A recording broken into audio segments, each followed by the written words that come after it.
Patrícia Corado e este é o canal Língua Minha, um canal dedicado a quem estuda a língua portuguesa, a nossa amada língua portuguesa. E se você, além de estudar português, está estudando outras matérias, aprenda História com o nosso professor, amigo Hilário Xavier, canal Tudo é História, e Química, não preciso nem falar, né? O fera Marcelão da Química. Falta de meio para estudar não é, né? Um abraço! Oi, na questão que o Língua Minha traz para você hoje, a gente vai estudar sintaxe, né? É a minha matéria preferida e aí eu fico muito feliz quando trago essas questões para vocês. A banca pediu, uma prova bem recente, de 2017, o seguinte: no período, espero que a senhora não se oponha a um enlace. A oração em destaque exerce a mesma função sintática que a expressão destacada em. Então veja, a banca oferece um período composto no enunciado e a gente precisa, nesse período composto, identificar a função sintática da oração que está sublinhada. Esse é o primeiro passo, porque aí, descobrindo a função sintática da oração sublinhada no período composto do enunciado, eu vou sair em busca de um outro elemento sublinhado nas alternativas que desempenhe uma função sintática idêntica. Perceberam o raciocínio? Então vem aqui comigo para a gente descobrir qual é a função sintática da expressão sublinhada. Olha, eu tenho aqui espero, sendo a minha oração principal, o verbo espero, e tenho que a senhora não se oponha a um enlace como a minha oração subordinada, certo? Como é que eu vou descobrir qual é a função sintática dessa oração subordinada? Não é? Eu preciso analisar a oração principal. O verbo da oração principal é espero. Depois que eu identifico o verbo, o meu segundo passo é buscar o sujeito.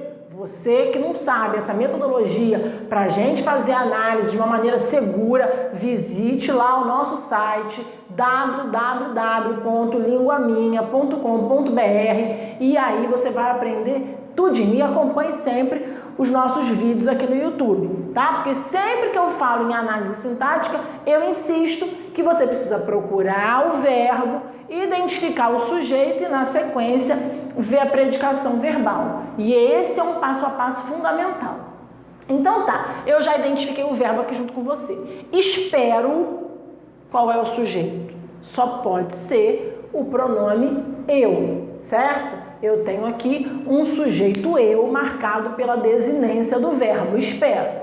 Agora que eu já identifiquei o meu sujeito, eu vou ver a predicação desse verbo. Veja, depois que eu identifico o sujeito, eu ainda pergunto alguma pergunta substantiva para esse verbo, ou seja, pergunto a esse verbo o que ou pergunto quem? Sim, eu espero o que. Então, esse verbo é transitivo. Vejam que não há entre o verbo e o seu complemento a exigência de uma preposição. Portanto, esse verbo é transitivo direto. Espero o que. Bom, se o verbo é transitivo direto, ele pede um complemento direto ou um objeto direto, que é a mesma coisa. Qual é o objeto direto de espero?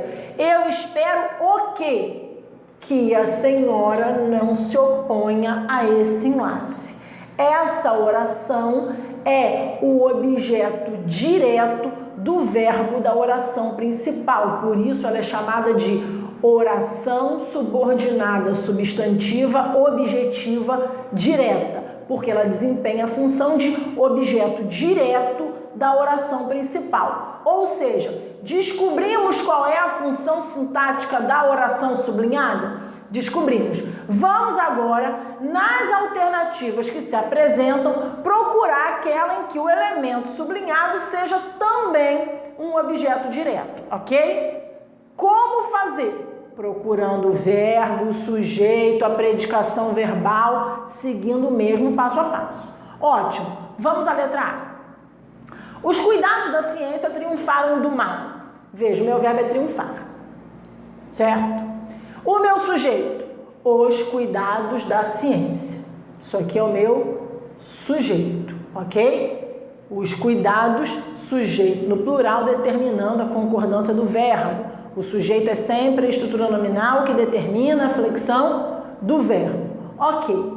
O verbo triunfar teve um uso aqui com uma regência um pouco diferente. Isso foi tirado de um texto literário. A gente normalmente usa a preposição sobre quando usa o verbo triunfar, né? Mas quem triunfa, pode simplesmente triunfar, esse verbo pode ser intransitivo, é fato, mas em construções como essa, ele pede um complemento. Triunfou sobre o quê? Triunfou de quê? Então, eu tenho aqui um verbo transitivo indireto e do mal completa esse verbo. É um objeto? É, mas é um objeto indireto, porque tem a sua relação com o verbo marcada ali pela mediação da preposição. Não é essa a alternativa que nos interessa.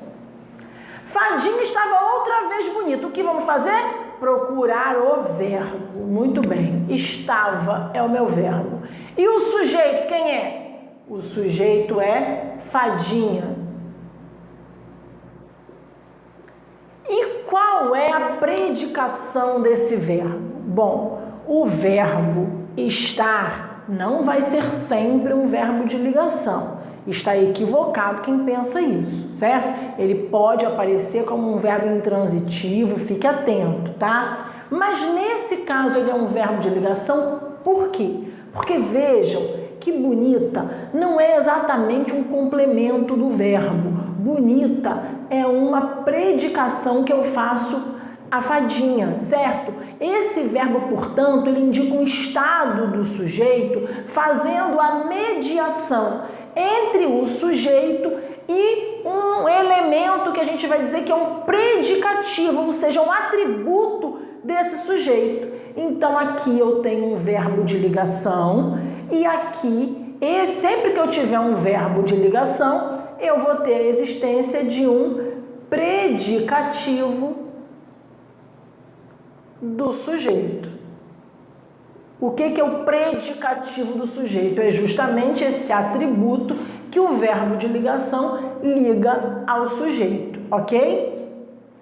A cerimônia efetuou-se com toda simplicidade. Aqui eu tenho efetuou-se, é o meu verbo. E quem é o sujeito? O sujeito está aqui, ó, a cerimônia. A cerimônia efetuou-se. Então eu tenho aqui, ó, logo de cara, um sujeito, a expressão sublinhada não é, portanto, um objeto direto. É o meu sujeito. Até agora, eu tinha a primeira expressão aqui, um objeto indireto, um predicativo, um sujeito. Ainda não achei um objeto direto. Vamos ver na letra D? Só havia um obstáculo à minha felicidade. Cadê o meu verbo? Havia. E o sujeito? Bom, você que acompanha o Língua Minha já sabe, porque eu falo exaustivamente, que o verbo haver, no sentido de existir ou acontecer, é um verbo impessoal. O que significa isso? Significa que ele não tem sujeito, ele não vai para o plural, né? Ele fica sempre na terceira pessoa do singular. Então, o que eu tenho aqui, ó? O verbo haver no sentido de existir. Só existia um obstáculo. Se o verbo haver tem sentido de existir, ele não tem sujeito. Ele configura o que a gente chama de oração sem sujeito ou de sujeito inexistente, gente. Quem é o sujeito dessa oração? É um sujeito inexistente. Identificado isso, eu vou ver a transitividade ou a predicação do meu verbo.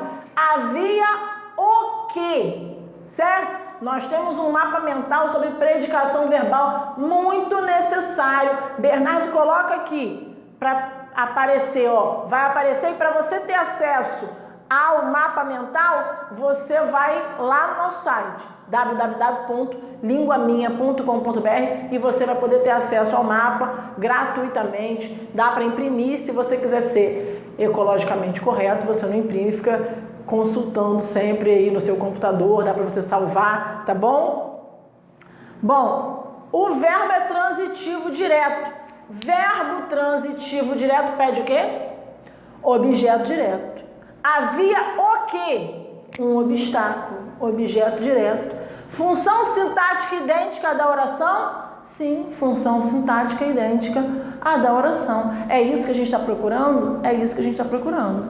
Bom, eu vou ver a última antes de marcar, porque eu sempre faço isso, né?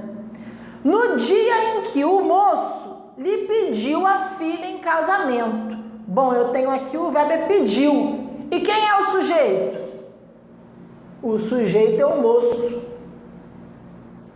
E qual é a predicação do verbo pedir nesse caso? Quem pede, pede alguma coisa, pediu o quê? E pediu a quem? O verbo é transitivo, direto e indireto. Quem é o objeto direto? Ele pediu a filha. E pediu a filha a quem? A esse lhe aqui, ó.